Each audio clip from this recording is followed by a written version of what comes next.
Welcome to Fitness and Consciousness. My guest today is Noyes. He's a personal trainer, strength coach, behavior therapist, and he's here today to give his story and his message. So thanks for being on the show, Dylan. Yeah, my pleasure. Thank you for having me. So how did you get into training? I've seen your videos and you're doing a lot of old-time strength techniques and various methods. So what got you into these disciplines originally?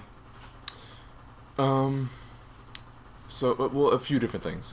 So one of them being, so when I was growing up, I was just generally the slower, pudgier, less athletic kid. So in sports, I never really excelled. My cousins were always very athletic.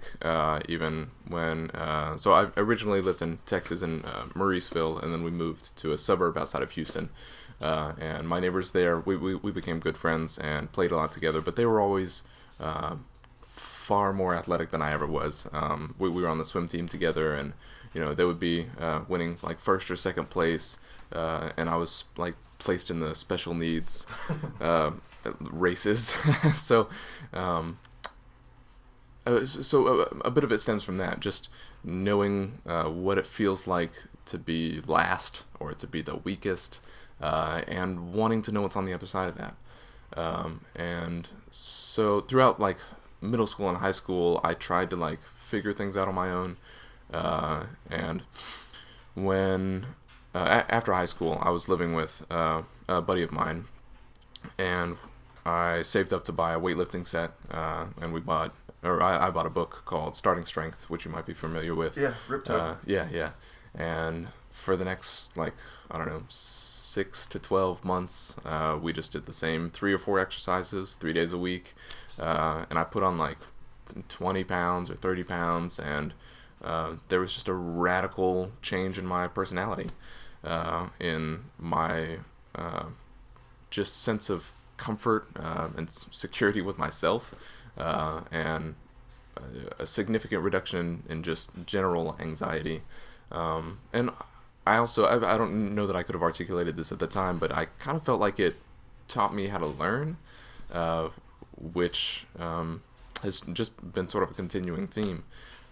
Shortly after, so I made that initial progress, and then I picked up an injury. After the progress slowed, I tried some 20 rep squats scheme, and then afterwards I thought it would be a good idea to try like a kettlebell windmill, which I had never tried before, which wasn't a very good idea, it turned out, because I was going down into the windmill, and I heard this loud snap, and I felt something like on the outside of my leg, and it was some sort of IT band injury, and it kind of put me out for like months. And it wasn't necessarily that I couldn't do anything. While it kind of sucked at the time, it ended up being this huge learning experience for me, because it wasn't that I couldn't do anything. It was just that I didn't really have the problem solving abilities to be able to work around things that I couldn't do. Which has become a huge thing, a huge theme for me, is focusing on the things that you can do, and then sort of watching as that bleeds over into other things. And so after that injury, it was just sort of a downward spiral. I also ended up getting married, which was an amazing thing, but there's some stress that comes along with that, especially getting married at a young age. And the combination of just new stressors in my life, from jobs and relationships, and then also the injury, and not having this thing anymore that I felt like was like my thing, if that makes sense. Yeah, that does make sense. I had a knee injury, and I was going to write up this thing about one way to recover from a knee injury is grip work. So I was kind of going to do it as kind of a joke. Well, how do you heal your knee? Well, you start working your grip. Right. And even though, of course, it kind of like why does that help your knee? Because Right. you're leaving your kney alone. Right. You Yeah. let the knee heal. Yeah. So that you're makes working sense. So I was going to write it out as like this kind of almost like a parody or something like that. Where, Right. Yeah. And so that can be frustrating to have something that keeps you from doing almost everything you want to do, and it kind of like shows you, well, what can I do? Everybody has something that they're working around usually, and so like this knee thing, and then like, all right, well, I'll just work grip, and then that's how you heal a knee, and I'll write something up and have a so you said it helps you to learn. Yeah. Like, so what kind of behavioral therapist are you? Like, what setting do you do this in? I work in ABA, which stands for Applied Behavior Analysis, and for the most part, I've worked with kids who have autism. There might be other things mixed into that, like some sort of traumatic brain injury or even emotional trauma. And some of the kids that I've worked with didn't have autism, but maybe had Asperger's or something like that? Or? Asperger's, or even just some of the kids who have been passed around through foster homes and stuff, and which don't always cultivate the best experiences, especially while you're young and you're still developing and figuring things out. It's essentially we work with kids. We get a lot of kids who, for whatever reason, can't stay at their home campus for whatever school they're at, either full-time or part-time. So some kids come to us for maybe 3 months, maybe 3 years full-time. And then some kids, it's the same amount of time, but part-time. And there's some, I work with a kid now who doesn't go to school because it just wouldn't make sense for him to. And it's really trying to work with their behaviors to figure out what they need to learn to do to live just better lives. He has autism, or so actually I can't technically tell you because there's certain HIPAA violations and stuff like that. But one of the things that I can tell you that has sort of surprised me in the crossing over of even my personal training and strength coaching and the behavior therapy is how intimately connected all of the psychology is. And I mean, because at the end of the day, it's just learning, right? If I want a 300-pound deadlift, it's me going through a practice of learning how to do that, right? The way that I look at it is, or a bent press or something, it's a behavior, right? It's something that I'm doing with my body and with my psychology, and it's a learned behavior that's cultivated over time. And there's exercises for both things, right? So that's been one thing that's been pretty remarkable, is to see, like, in two radically different environments, how all the principles are still exactly the same. Yeah, I asked about the autism. I saw a woman. She was a mother. Her son had autism, Mm-hmm. and she's taken him to school, and it just doesn't work. He's not getting anything out of it. Right. And so she started teaching him at home, Mm-hmm. and he didn't have a big interest in learning a lot of the normal, quote-unquote, school stuff. Mm-hmm. He liked to fill up glasses of water at different levels and stare at them. Yeah. So, Yep. so as a mom, you're like, well, okay. So you want to fill up these glasses of water and stare at them? That's how you enjoy yourself? Yeah. Fine. Right. Well, over time, the kid started talking. Like, she was reading to him or something, and he said something, or he asked a question, or something that was something different than he would normally do. And the kid is becoming a physicist.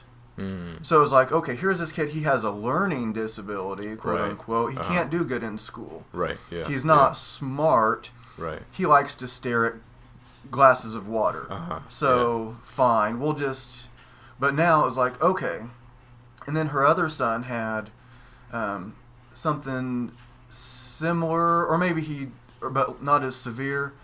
And so the older son, the one with autism, was teaching the younger one kind of in the same way. And so the older kid, as he's, I don't know how old he is now, probably in his 20s, I think. But he's like, almost everybody can solve a problem. He's like, there's all these problems in the world. And so, yeah, you might not be very good at this or that. Right. But you can solve some sort of problem. And I just, for whatever reason, you were talking about the autism, that's what it kind of reminded me of, like these different behavioral things where, at first, like okay, well, Johnny likes to stare at glasses. Right. This is really sad, but this is what he enjoys, so we're going with it. Sure. And so, have you found, like, when you're what environment do you work with these kids? Are you at a school, or is it a hospital or a clinic, or? It's I think it's defined as like a medical facility, but it's not like a hospital or anything. It's privately owned.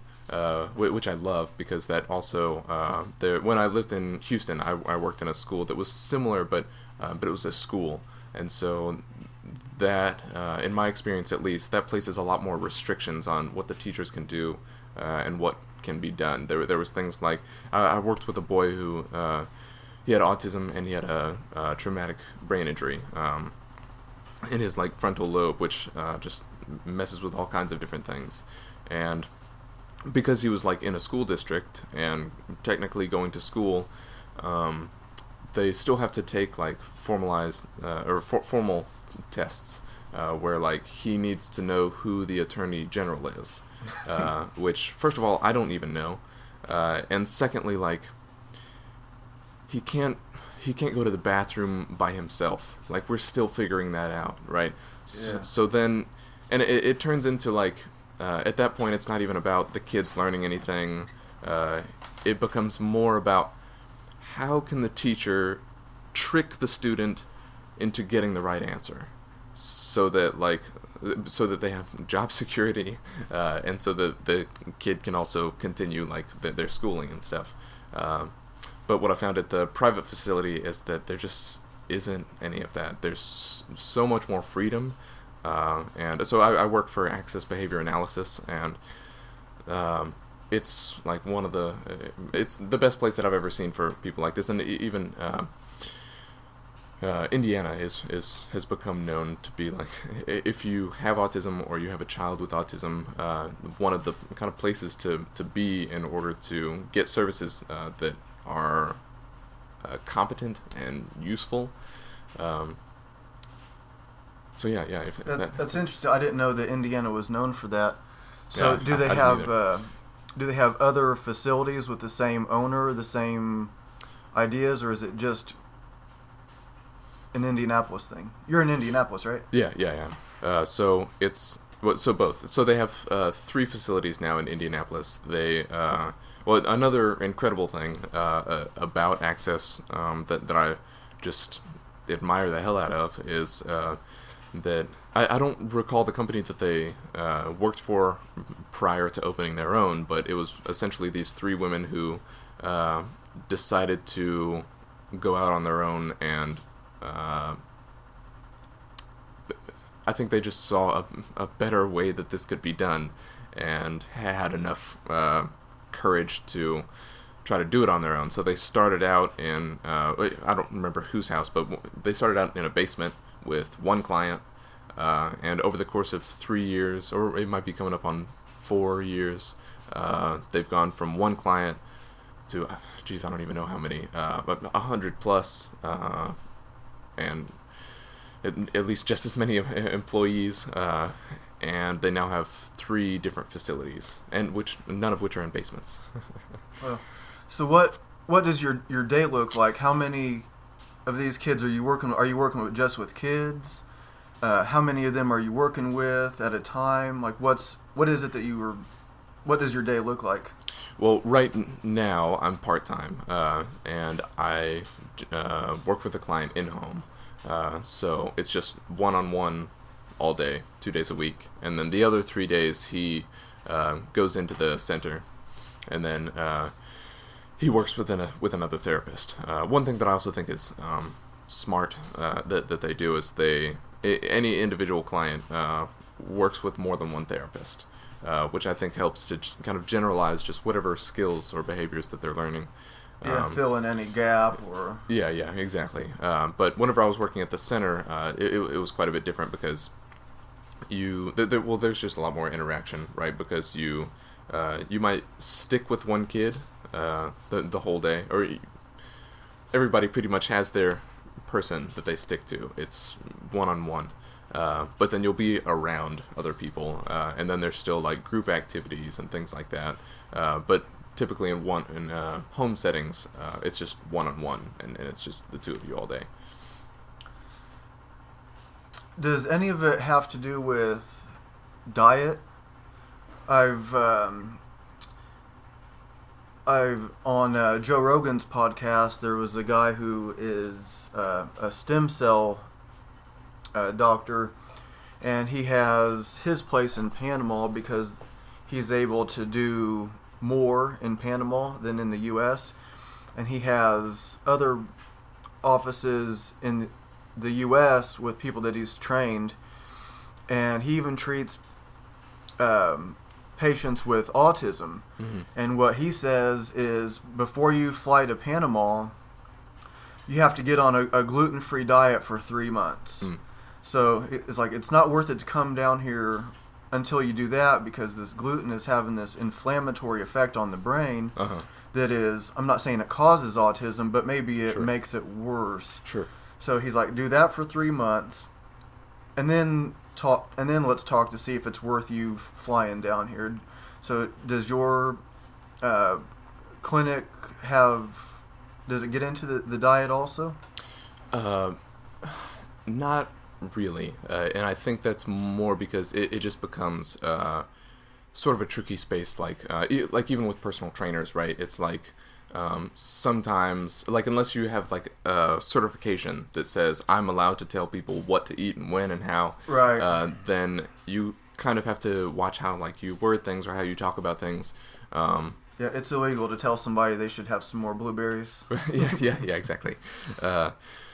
So I mean, so there's definitely, undoubtedly, an association between performance and output and input, right? For anybody. And what I've found for people who have autism, the way that I kind of look at everybody now is like, how do I put this?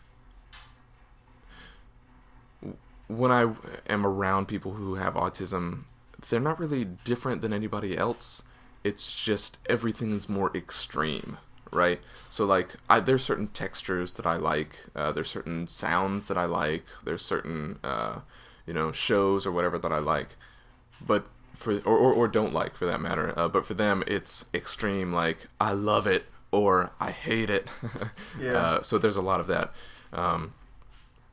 And I think that's also reflected in diet, where like for you and me, there's an obvious connection between like what I'm eating and then how well how my mood is, how well I'm doing in the gym, how good my relationships are, and all those things.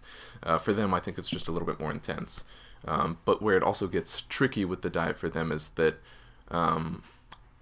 especially while, but because it's not like, like when you're pregnant, like, oh, we're gonna have a baby who has autism. Usually you don't find out like for years, and depending on the parents, because sometimes it's just a difficult reality to accept. Certainly not the only difficult reality to accept, and so sometimes it takes time for people to learn about how diet affects their kids or even affects themselves, and sometimes foods that aren't necessarily good for them become very strong reinforcers. So there's things like... You mean while the mother is carrying the baby?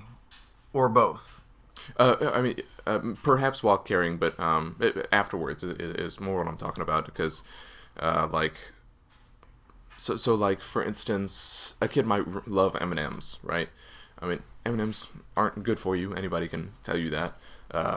And so it's trying to strike a balance between like, Okay, so yeah, maybe M&Ms aren't good for you, but if it's literally the only thing that you're motivated by, then we're going to use that Yeah. to get you to learn behaviors that so that you can be more what's the word, autonomous, so that you can learn to take care of yourself a little bit better, and also so that other people can work with you more cohesively. So you'll use the M&Ms as a reward, or what Yeah, do you? yeah, basically. And a lot of it is just classical conditioning, and it works on everybody, right? It comes down to what are we rewarded by? Because I think that's just kind of innate in everybody, right? We always have an MO, right? With some sort of motivation to do whatever it is that we're going to do.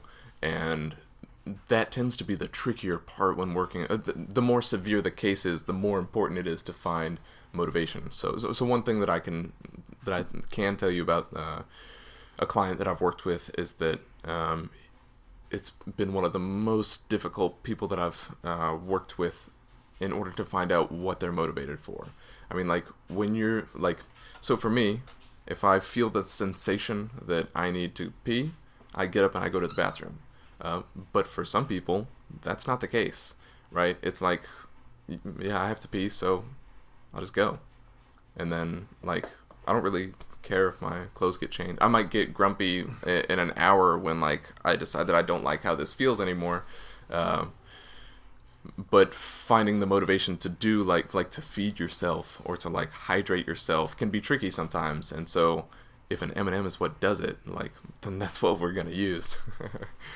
Well, it's hard to imagine being in that kind of state, and it's like the human mind is such a funny thing. Just like the going to the bathroom thing, or whether it's the M&Ms, like why M&Ms, or like why, Right. like why. So with these clients, can you say how old how old are like the range of people that you work with, or? Me personally, I think so far they've all been in their teens. But at Access, they have one building that is exclusively what they call them littles, basically pre-elementary, and maybe some elementary. I'm actually not sure about that. But they see people through. I think the oldest kid that I've worked with, I think he was 18. But it's pre-elementary through like 12th grade at least, and there may even be exceptions to that that I'm just not sure about. But yeah, and you know what? It's not always M&Ms either. I mean, I'm using that as an example. Right. But sometimes it's like I love. Sometimes it can be like I love playing with rubber bands, or I love a particular clip of a particular television show. There's a kid that I used to work with. Like, he loved this TV show, but he would just watch like 3 or 4 seconds for like 20 minutes. Like, that was his thing. Like, and it's like I don't know what he gets out of it, but he loves it. Well, yeah. So at this place, like I was talking about the mother who just like let her son stare at glasses, and then he ends up being a physicist. Right. Is there part of that where there's like you see what their interests are, and you just kind of like roll with it? I mean, I know you were talking about the the rewards. You're giving them what they want. Are there other things that might, at first you're like, oh no, don't do that. No, don't stare at these glasses. That's weird, Johnny. Yeah. We got to quit staring at glasses. Yeah. Are there other things that you're like, all right, you want to stare at glasses? Cool. Are there activities like that also? Or do you have like certain, or just like what they want to do that might be considered too strange that a normal school would say, no, you're not allowed to do that. Right. We're not just going to let you stare at glasses. That's right. But like with that kid that I was talking about, he wasn't just staring blankly. Right. He was thinking about what is going on in that glass. Right. And he becomes this physicist. Right. Yeah. So are there things like that? It doesn't have to be such an extreme. Sure. But are there other things that Sure. Yeah, yeah. So, like, the real answer is it just depends. Like, case by case, behavior by behavior. It always depends, because sometimes, like, they might be, for themselves at least, rewarded by, like, to use an extreme example, like just to get naked in public, right? So that's not something that we can really be like, okay, if you finish your homework, then you can go streaking, you know. But then there's other things that the times are changing, yeah, bro. yeah, that's true. That's true. Yeah, maybe they'll might have to open your mind up a little bit. Yeah. You're right. Yeah, it's probably me. But yeah, so I think it depends, because there's some behaviors that if they continue with those behaviors, it's going to make life more difficult, not only for them, but also for everyone around them, right? So, like, sometimes a behavior might be a violent behavior, right? Some kids get violent, some kids, and it might not necessarily be like that it's rewarding for them, but there is a motivation for that behavior, but which is always the case, and it's in those cases it's a matter of so, like, this is what you're motivated for, and, like, you're trying to get this effect, but maybe you have paired the wrong action with that, right? So then it's a matter of finding a new behavior to replace that with, so that they're getting what they actually want. Does that make sense? Like, yeah. some kids, for example, what comes to mind is, like, sometimes, and this is not by any means exclusive to people with autism, sometimes kids act out, right? They just do bad things because they just want attention, right?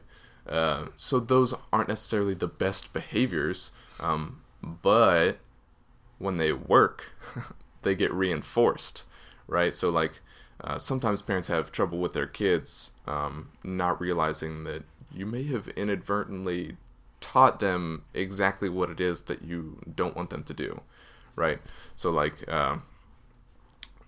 just to use a temper tantrum for an example, I worked with a kid who would throw temper tantrums just anytime he didn't get his way, right? And obviously, like, it's embarrassing for any parent to be in public and your kid is, like, crying or screaming or whatever, and so if they were in public and he's like, I want this toy, and his dad would, at first, of course, he's like, no, like, that is really expensive, and, like, you have a lot of toys at home already, and so he says no, but then he throws a temper tantrum, and then the dad gives in, and he's like, fine, we'll get it, right? So then it's not just, then it becomes, okay, so if I want the toy, then this is what I need to do, right? And so part of our job is figuring out how to just replace that behavior with a better one in order for them to get what they want. Does that make sense? Yeah. What made you want to get into this field to begin with?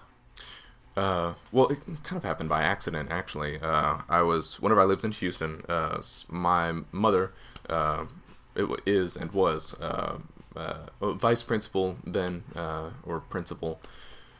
And so she was very well connected within the district, and this campus wasn't very well staffed, and they were looking for more people. And so I was able to get in because my mom knew the principal at that school, and I just needed a job at the time. So, and I liked kids. I had some experience, like, working in, like, YMCA summer camps and after school care and that kind of thing. So I was somewhat familiar. But at the same time, it's still pretty radically different. And then, we moved to Indianapolis like 3 or 4 years ago, and I didn't have anything to do with that for a while. But I was looking, again, for just a better job, and I found this place, and I don't know, something resonated with me about it, because I ended up just really enjoying that job, like, getting to know somebody that well, and then to also, like, help them adapt their own behaviors so that both they're getting what they want, so their life is easier, but also for the people who are taking care of them while they still need to, it also makes their life radically different and easier. Do they know that they're getting results? Do the kids know that they're getting results? Yeah. I think so. I mean, do they appreciate it? Do they thank you when you leave, or show any? You know what? I'm not sure because sometimes it's called the autism spectrum because I think instead of calling it like 10 different things, they just call it all one thing. So like on one end of the spectrum, right, we have geniuses, right, who might be socially awkward but might also win Nobel Prizes. And then on the other end of the spectrum, we'll have people who like need to be hand fed or like might not be motivated to walk, and so they are pushed in a wheelchair everywhere, right? So there's just again, it's just sometimes they realize like what the people around them have had to offer them, and how they've helped them to become more resourceful for themselves and more autonomous for themselves. But then sometimes there just isn't that awareness, which I don't think is exclusive to autism either.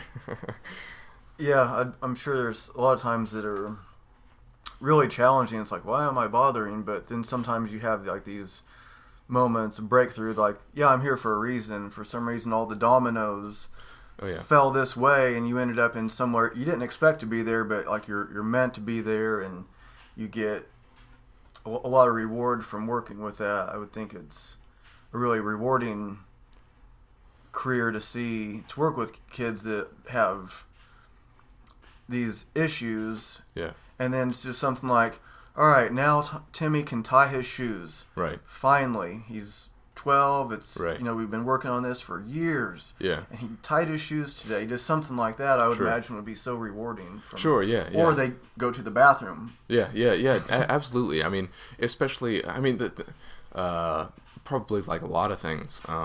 It tends to be that the more extreme the case is, also the more extremely rewarding it is, because there's therapists who are far better than I am and far more experienced and skilled, certainly, and sometimes you see like, because it's not just the kids' lives who get changed. Sometimes these behaviors become such an issue that like a 2-income household might become a 1-income household, because the school calls the parents so much to like come and pick up their kid that they just can't hold a job anymore, and that's a huge deal, right? So like marriages have been ruined because like they didn't have the skills initially to be able to deal with the situation that they're now in. Most people don't like go become a behavior therapist and go through this training and stuff just in case their kid might be like these kids too. Because that would be ridiculous to expect, of course. And so yeah, so some of the changes, it's not just like he can tie his shoes and like that's cool, but it's now like his mother or father like can have a life now, like that isn't wholly about their child, which is very honorable and very admirable, but extremely challenging when like you have to give. Parents already give like as much as they can to their kids, but sometimes when you have a kid who can't go to school because their behaviors are so bad, and now you're in charge of, you're responsible for working with those behaviors and finding out like how to adapt them to be more resourceful. That can present huge challenges, and so it's amazing to see not just the kid go through that change, but the whole family. Yeah, I have a nephew that has Asperger's, and he can, so that's like more like mild form. Mm-hmm. So I kind of get what you're talking about, and he's trained with me in like some martial arts. He's like 20 now, something mm-hmm. like that, mm-hmm. and different things. So he's, he can pretty much do what he needs to do, but like, especially I think when he was like younger or something, there's like these behaviors you're you're often surprised by what they're doing. You think everything is fine, Right. and then he's hanging his butt out the bus window. Yeah. And Yeah. so that just have like that red line, have like Yeah. the parents to have their stress is just redlined. Yeah. Because you never know Totally. when might hurt himself or hurt somebody else or Uh-huh. do something, the school stuff, the marriage stuff. Yeah. I imagine that is. Yeah. And then, and the other. So that their little breakthroughs would mean a lot too. So I can see Oh, yeah. how that's interesting that you put it that way. So just him being able to like go to the bathroom might save a marriage in some sort of way. Sure. Yeah. Or at least increase the odds of a successful relationship. I mean, it just takes some stress away. Like when you, like if you can get somebody feeding themselves, dressing themselves, taking to the bathroom, or going to the bathroom by themselves, who needed people to help them through that before, a lot of like energy is just relieved to do things that I think people would rather be doing. Honestly, I don't know if that sounds mean. Of course, like it's done with care and love, and like this is what needs to be done. But at the end of the day, I think what a lot of people struggle with is like, this just isn't what I expected to be doing, you know? Right. Yeah. Parenthood is. It can be there's a lot of surprises. Yeah, I can imagine. So I own a dog. That's the most I can relate. How old are you? I'm 26. Okay. Yeah. And so to go back to the personal training, Sure. I would think Uh-huh. that all this like psychology that you have Mm-hmm. would work really well with like motivate, like how like different clients are motivated. Sure. And so what made you want to get into personal training, coaching, strength coaching? Sure. Yeah. So that's so primarily it comes from two things. From the experience that I told you about earlier, where I put on like 20, 30 pounds in the matter of a few months with a friend of mine, and just experienced a radical personality change.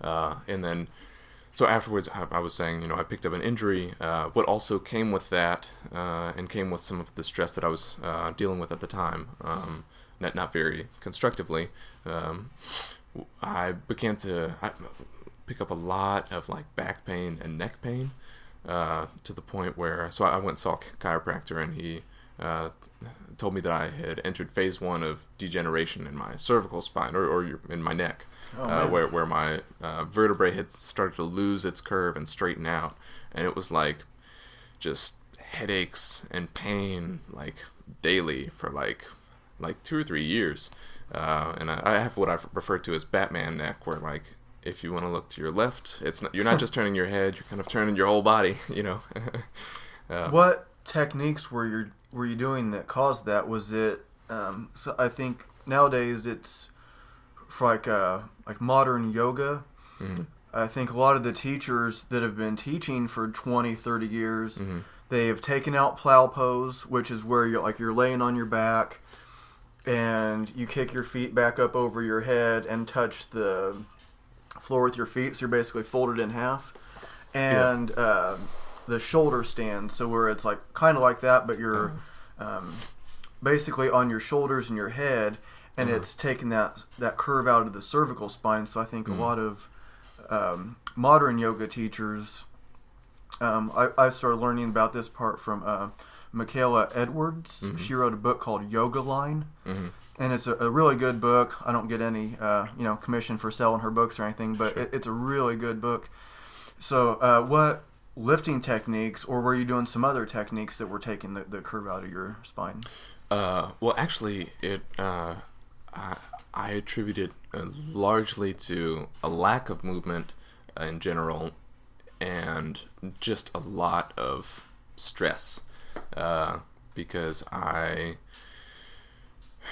kind of, it was, so I went through a lot of depression which was very closely related with all of that, which is kind of a mixture of like, if you look at somebody who is depressed, right, they're not usually expressive, and B, it's not like their posture is, erect and confident.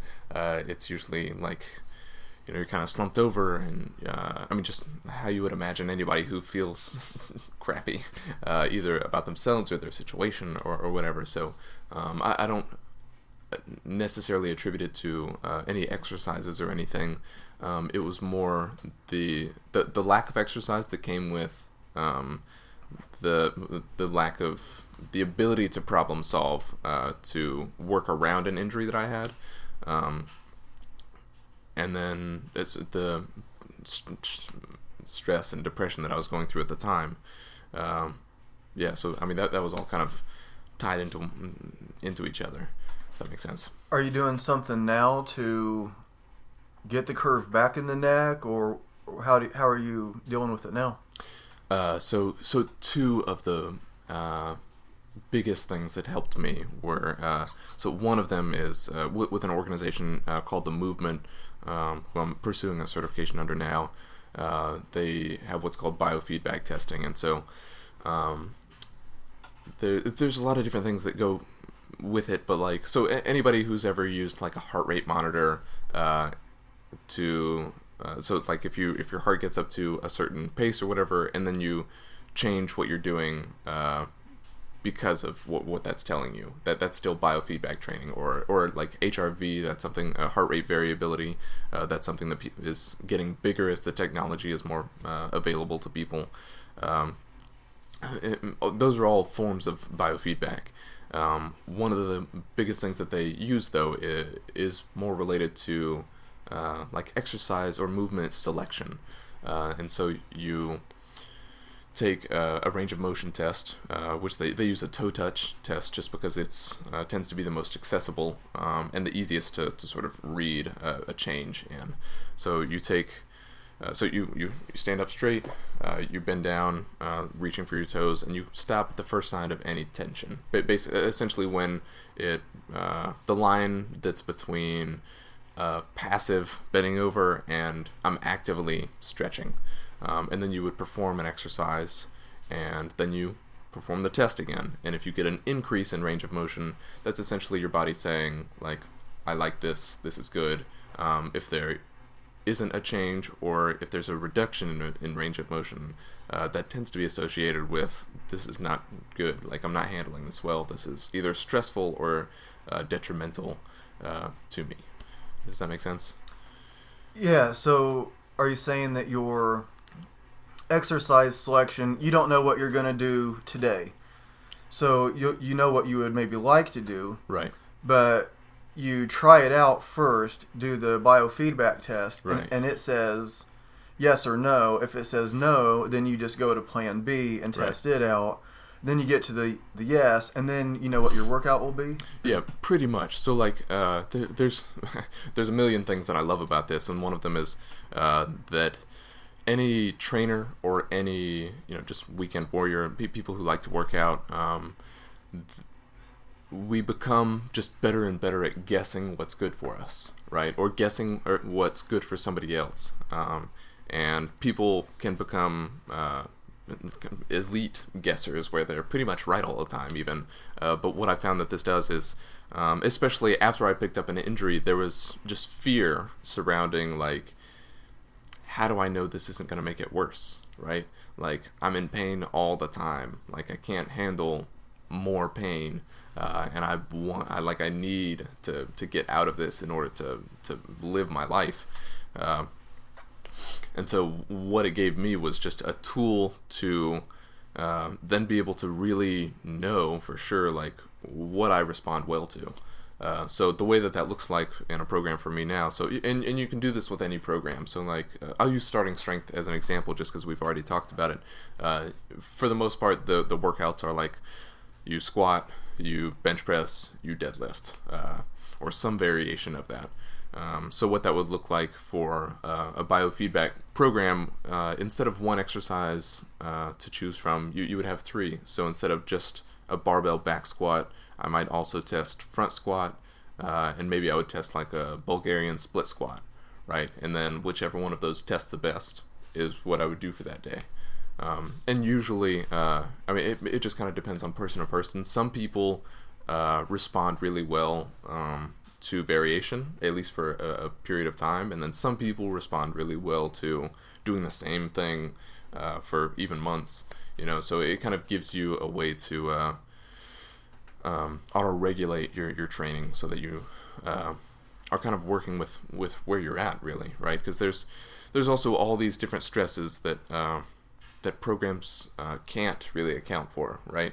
Like how much sleep I got, right? What my relationships are like, did I get into it with my boss today? Have I eaten well today, right? These all come together in the moment that we're in right now and who I am right now. And so it gives me feedback in real time on what I'm responding well to. And so it's not just what movement, but how much of that movement, right? So I would test out maybe 3 movements, and then, so let's say a back squat tested well. I could even test a staggered stance, right? So maybe right foot forward or left foot forward a little bit, or maybe a little bit of rotation to the left or right. That can be tested. But then even I'll test the load that I'm going to do that day, and I'll test how many repetitions I want to do that day. And it can be really as much of a rabbit hole as you want it to be, or as little as you want it to be. But I found that it really helps to take into account a whole person and not try to fit them into what they are supposed to be doing or what the program says that you should be doing that day. I've known a lot of people who, and myself included, totally, where I might go into the gym and it's like, man, the weight just feels heavy today, right? Like I've picked this up before, I've done this before, but today it just feels heavy, right? And so biofeedback training is all about following your sensations, right? If it feels like harder today, then maybe lighter might be better. And on the flip side, sometimes heavier is better, right? Sometimes you go in and you pick up a weight that's normally like relatively challenging, but it just flies off the floor, right? So that's probably a day where you want to take advantage of like the state that you're in, and maybe amp up the weight or the volume or what have you. Does that make sense? Yeah, it does. Is there other times you go in, you're like, okay, I want to do deadlift and bench press today, mm-hmm. and you start the biofeedback, and it says, actually, you should do yoga today. Sure. Does it tell you that kind of thing also? Like, you should just be like kind of stretch and just do like kind of like do a relaxing yoga, or maybe like a little bit moderate yoga, but sure. Well, so 2 things to that. One is you can test that, right? I could test a bench press and then I could test a yoga move and see what's better. But also, biofeedback training, really what it comes down to is just being in touch with yourself, and not who you think you are or who somebody else says that you should be, but just who you really are right now. And so like some people, if they've been doing a lot of weightlifting for even years or something, they might benefit from like things that require less tension and more relaxation. So while it can be tested, it's also just about being in touch with yourself and being real with yourself about what's really good for you. Do you practice yoga? I mean, a little bit, not very much.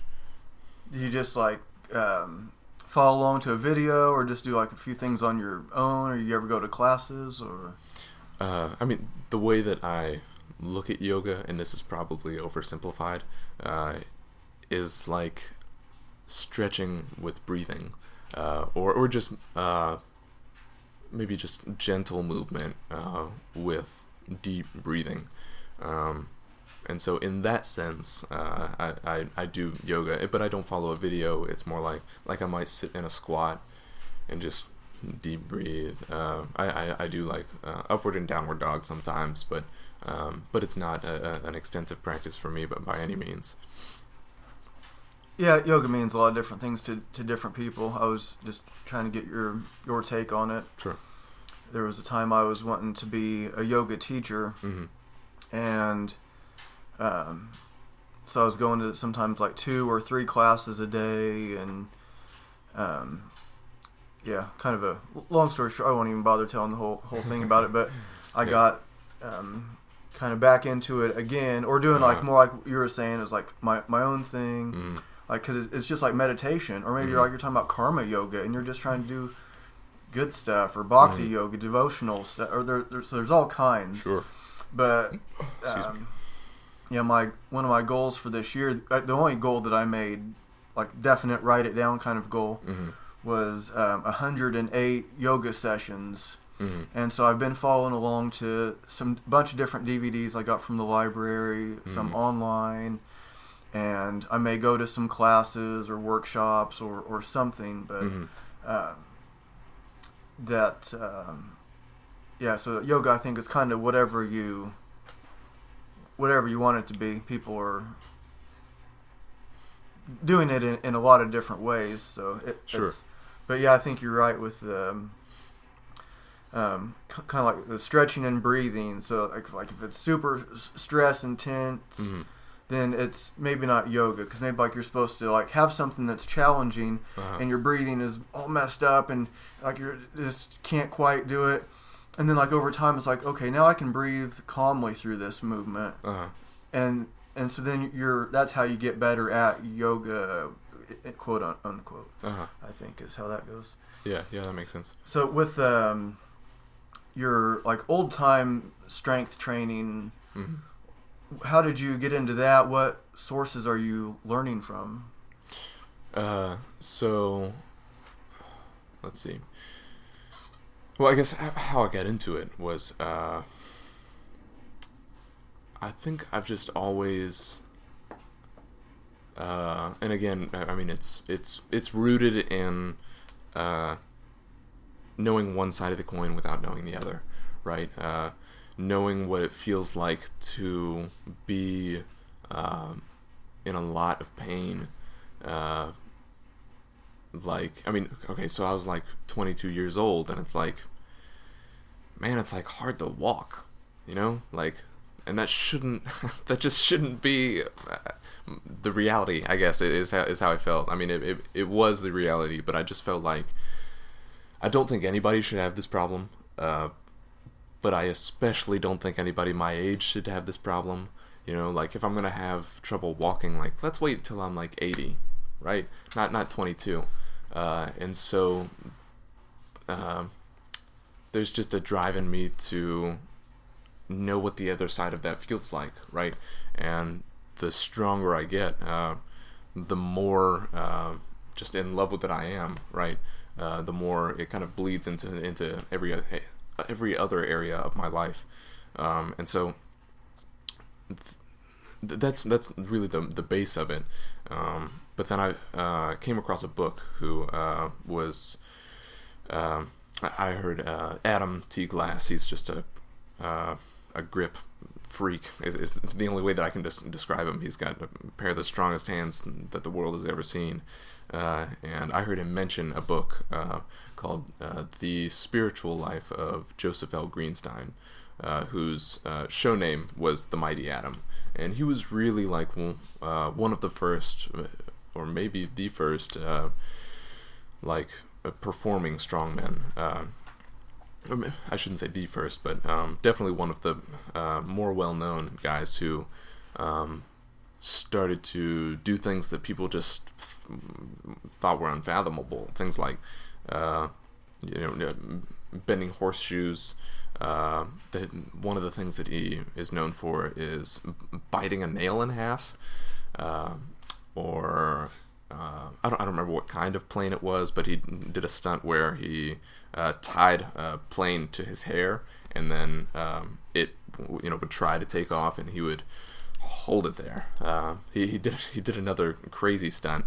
I think he was it was during World War II or World War One.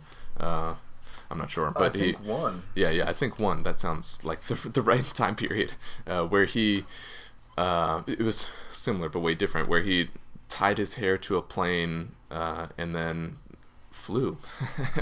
Oh wow! I didn't know about that one. Yeah, where he hung from the plane, I mean, just doing like just insane stuff like that. That I think. Well, I mean, a lot of his stunts haven't been replicated because I think a lot of people, once they start to dip their toes into that water, they realize just how far he went, and I don't think a lot of people are willing to go that far. But at the same time, what I love about it is, like, when you see people do things like that, it just kind of gets you thinking, like, you know, I mean, he's human. You know, it's not like, I mean, we're all He was human. also like 145 pounds or so, right? Yeah, exactly. Yeah, that was 5'2" or something like that. Yeah, exactly. That's part of why he was so amazing to people, is how small he was for how strong he was. And I think, I mean, what I just am fascinated by is how much that gets people thinking about their own life and what they're doing. I think when we see people do amazing things, as long as, because it gets tricky, right? Sometimes people will see that and be like, "Oh man, I don't know how he does that. He's some sort of like, I don't know, whatever. It's Superman. yeah, it's genetic, or it's this, or it's that, you know." And we kind of put them on a pedestal that we can't reach. But for the people who don't do that, it becomes a very empowering experience where you start to wonder, like, what can I do? You know, like, I know what I am doing, but, like, is this all that I'm capable of? Like, I don't know. I think it just gets people questioning themselves and, like, what they really are capable of. And I think when people start going down that rabbit hole of questions like, what can I do? Their lives start to reflect that pretty radically, where they even start to surprise themselves with what they can do. I mean, I've certainly found that to be the case. Yeah, the strength training can definitely be like I asked my jiu-jitsu teacher one time, a long time ago, like, what's the difference between the soul and the spirit? And he put it as, like, spirit, he kind of related to, like, your fighting spirit, and then the soul as more of a religious thing.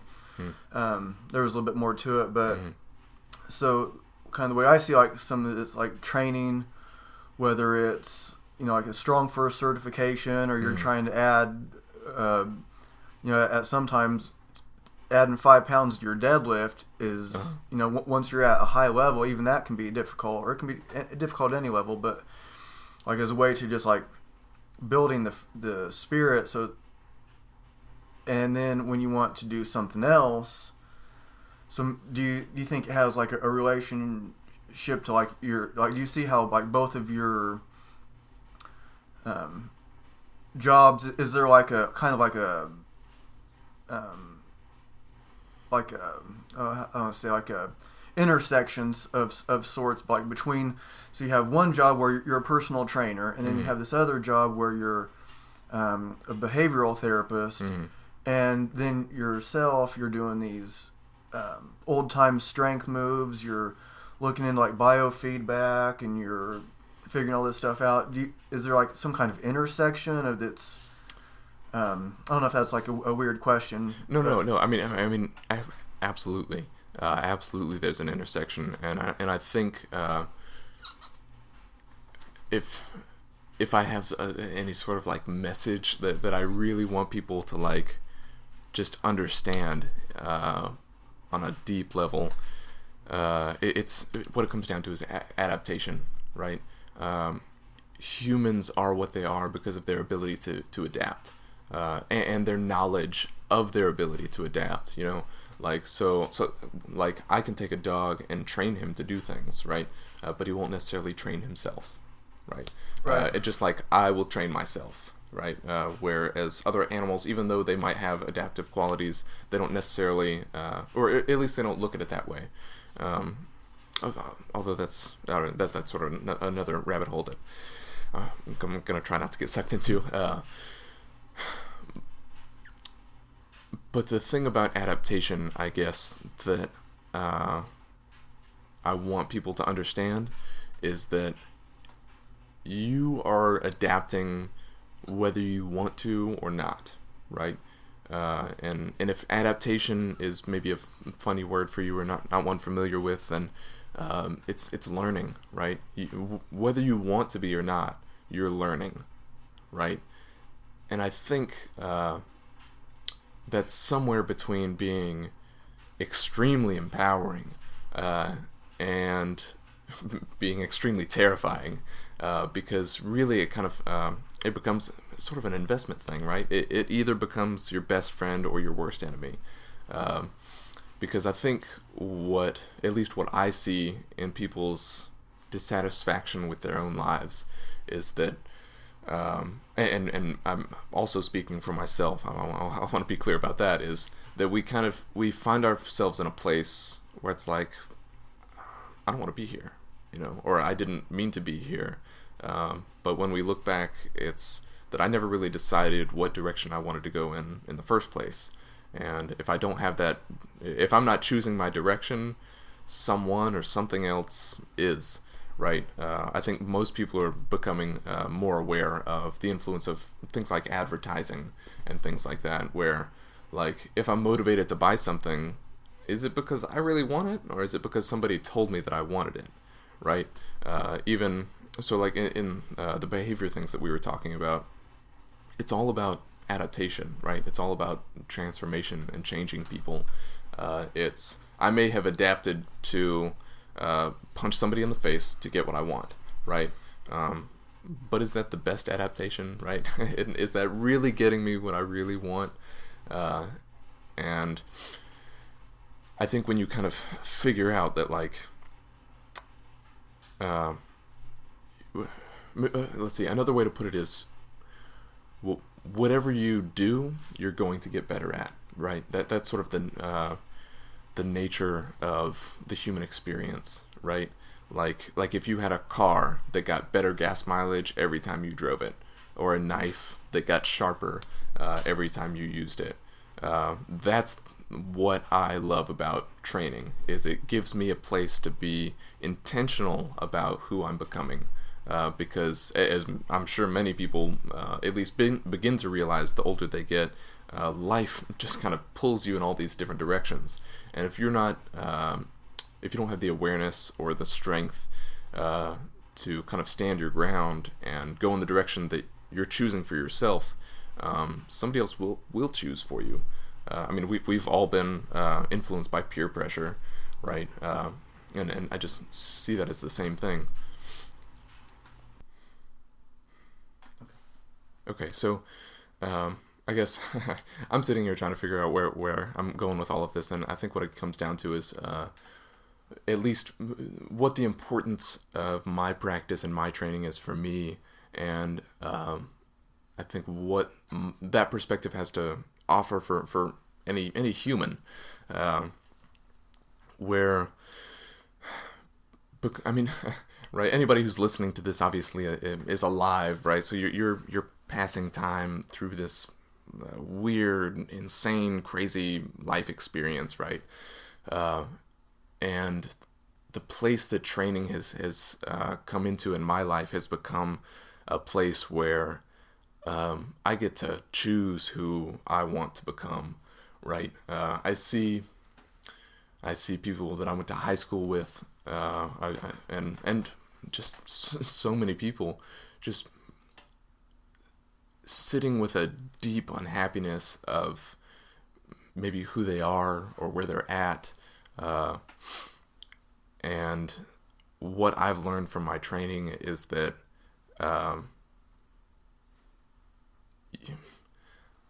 that's something that you have to pick, right? Or else it just gets picked for you, and you might not like what they pick.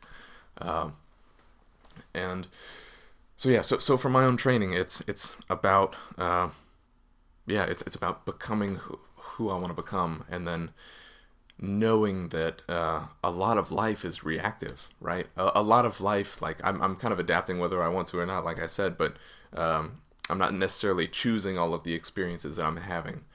So going to the gym is a place where I get to choose that, or even the way that my wife and I both look at our marriage is that, right, if it's sort of left to its own devices, it kind of turns to shit, right? Uh, but when you're intentional about like sitting down together and making it a practice to like these are the things that we talk about, or these are the things that we believe in, these are the things that we say. Once you kind of decide those things and decide what kind of direction that you go in, I don't know if it sounds cheesy or lame, but like the sky's the limit, you know? Like anytime you've ever seen a human do anything, therein lies the capability for almost any other human to do that same thing. Because it's all learned behavior, right? And I think one of the most disempowering things that people do is they look at somebody do something amazing and they say, well, it's because of this or it's because of that, you know, it's luck or it's genetics or whatever, and there's some truth to that, right? It gets into a tricky space where like, okay, if I don't know, if I don't have legs, yeah, I'm not going to be a marathon runner, right? That's the hand that I've been dealt. And so it's not that you can be anything that you want to be. You know, we have to accept like who we are and where I'm at. It's more about what's mine to do, right? I mean, I couldn't be a basketball player, or like I couldn't be in the NBA. Because I just don't care about basketball, right? Right. Yeah. I get what you're saying. Yeah. Yeah. How long have you been married? I've been married 3 years. Yeah. Oh, 3 years. Sorry, in a relationship for 5, but married for a little over 3. How did you meet your wife? In high school, actually. We weren't dating in high school. We started dating about a year after high school. Yeah. Yeah, that's really cool. I'm going to be recording with my girlfriend, and we're going to be talking about like conscious relationships and like conscious sex and this.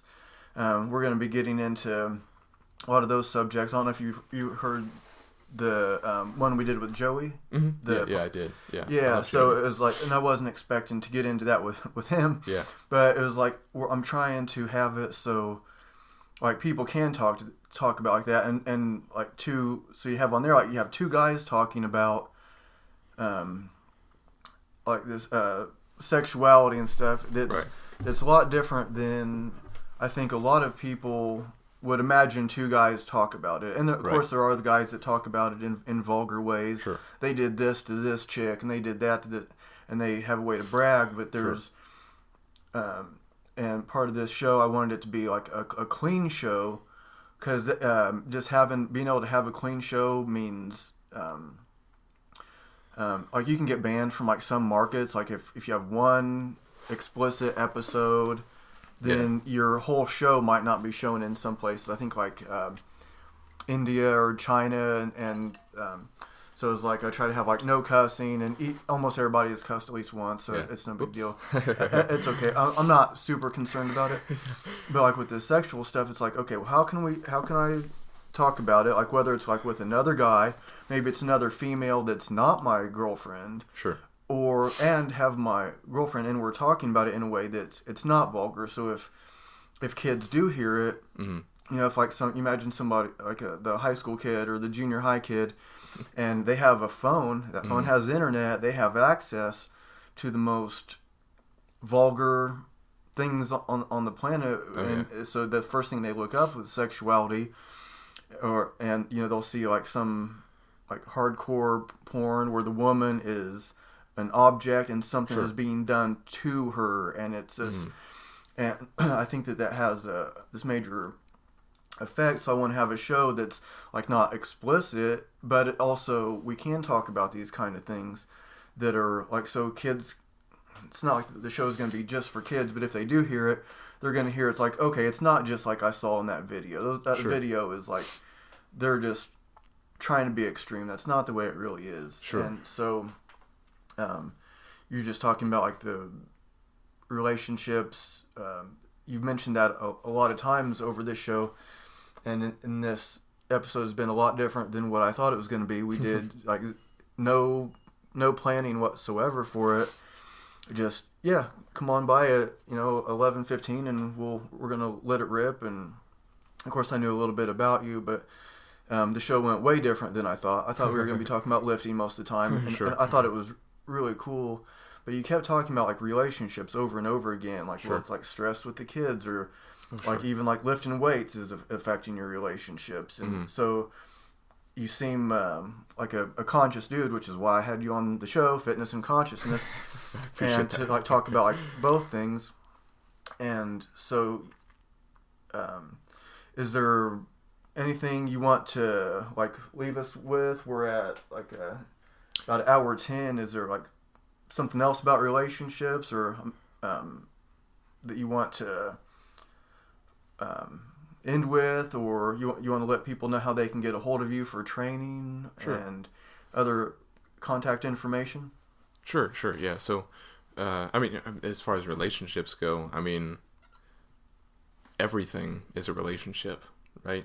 It's my whole life, anybody's life. I mean, my whole life is about how I relate to my wife, how I relate to my home, how I relate to my coworkers, how I relate to my clients, how I relate to my friends. It's all relationships. Even even weights, right?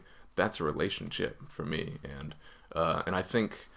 And I mean, there's certainly benefits for weightlifting that I advocate for, and there's a reason why I do it. But what I think is more important is that everybody, I think, would benefit from having just some practice where they're really becoming really intentional about how they're adapting. And it could be, it could be cooking, right? It could be basketball. It could be chess. There's a million ways to go about it. But just having a space where you have decided who it is that you want to be, and then you do the work to become that person. And I think when you kind of play to your strengths in that way, it tends to just bleed over into everything else. So yeah, I mean, I offer coaching, not relationship coaching, but I offer coaching in lifting, in strongman stuff, really anything physical, because again, it's just about adapting a person to something. And I think when you kind of look at it through that general scope, what it comes down to is learning how to learn. And what I love about biofeedback and what it is that I'm doing and trying to do is that I'm not looking for people to come to me for me to tell them what to do, right? This biofeedback training has also changed the role that a coach plays in a training session, where it's not that you're coming in and I'm saying, okay, we're going to do squats, you're going to do 25 pounds, and you're going to do 8 repetitions, and then you're going to do that 3 times with 30 seconds of rest in between, or whatever. I just made up those numbers. Now it's, how are you feeling today, right? I feel like crap. Okay, well, we're probably going to do something a little bit lighter today. Or I'm feeling good, Mm-hmm. Well, then let's do something a little bit more challenging today, since like you're up for it. And it's a matter of like my role shifts from like making all the decisions to teaching new movements when it's appropriate, and then coaching them through movements that they already know. Just for refinement. And then a big part of the job is helping people to, the way that I look at it is to restore a sense of autonomy that I think has a lot of power, because it teaches people that that they're capable of things, that they're capable of making their own decisions. I think with we're sort of in this age of information where people are sort of like overwhelmed with like all this contradictory information, where a study's going to come out and say everybody needs to eat avocados, and then another one comes out that says like fat is bad and it's going to kill you and give you cancer or whatever. And what I found is that people have just come to not really trust their own ability to make decisions for themselves. And I think putting people back in touch with the sensations of their body and following those sensations, right? Because all these questions, right? There's all these forums online about what weight you should use, if you should do front squats or back squats, or if you should sprint, or if you should weightlift, or if you should do yoga, or whatever. But where these, I mean, it all tends to go in the same sort of space, like, man, I wouldn't really hear somebody out if they told me that there was a specific time of day that I should go to the bathroom, right? It's like, when I feel like I need to pee, I'm going to go pee. When I feel hungry, then I'll eat. If I'm thirsty, then I'll drink water. And what I've also found is that the more you follow those sensations and you act on those sensations, the more specific they become, right? So it goes from, I'm hungry, I'm going to eat, to like, I'm having a craving for a banana, so I eat a banana, right? Because there's so much wisdom in the body that I think has just been, I don't know if you want to say lost or forgotten, or just, I don't know, distrusted maybe, and which has everything to do with, I don't know, parenting or religion. I mean, it comes from all different angles, but what I like about what I do is it puts the ball back in your court. I mean, where you're now capable of making up your own decisions, where now you're resourceful enough to, like, if I want to change exercise modalities, it's not like it's a whole new thing. It's just learning all over again, and learning about what I respond well to, and then, following those sensations. So if anybody is interested in training, I train, actually, thanks to Ryan, I'm training people at So Be Fit now in South Broad Ripple, so you can get in touch with me there. I also have, people can get in touch with me either on social media or by email also. I'm on Instagram at Dylan the Noyes, and that's, my last name is Noyes, like Noyes, and my email is dylanjnoyes00 at gmail.com. So if anybody wants help with learning anything, or if you're not really thrilled about where you're at with life and you'd like to take in another direction, that's something that I just can't help but love to be a part of. Are you doing any online training yet? So I've done some distance coaching. I'm not currently working with anybody over distance, but it's something that I can do. So they would just, what was your email again? My email is dylanjnoyes00 at gmail.com, and it's spelled DYLAN J and then NOYES. Yeah, very good. Is there anything else you want to leave us with? I mean, I think that's it. I feel like I talked quite a bit. Yeah, that was a good show. Like I said, I wasn't expecting that. I thought that was really good. We went into some places I was definitely not expecting, so that was really cool. And glad to hear about your So Be Fit thing. I knew that you went. I meant to ask you about that. And yeah, it's a cool place. Yeah, and yeah. I train people there also. And it is on like South Broad Ripple. That's in Indianapolis. Mm-hmm. So it's on 54th Street, between Keystone and College. And so if you want to get a hold of me about the show or training, you can go to fitnessandconsciousness@gmail.com. Thanks for coming on, Dylan. Yeah, thank you for having me. This was a lot of fun.